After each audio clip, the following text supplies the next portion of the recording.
Спортқа қойылған ақшалар, чоң ұтыштар, тез арада төлемдер, ишенимді букмекер.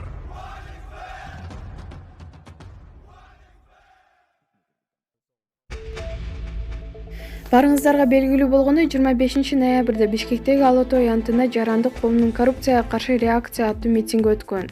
Тилекке каршы акцияны өткөргөндөр Кыргызстанда бажы тармагындагы коррупцияны жоюуну, реалдуу реформаны талап кылабыз деп чыкканы менен бир эле Райымбек Матраимов менен чектелип калган.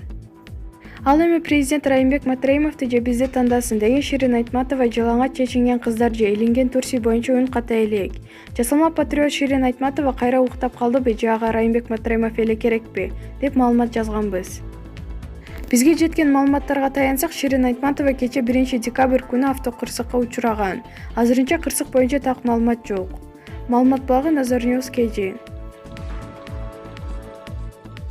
25 ноябрда Лейлек районунун Жаңы Жер айыл өкмөтүнүн Арка айылынын тургуну жергиликтүү кеңештин спикери Тажикстанда жол кырсыгына учурады.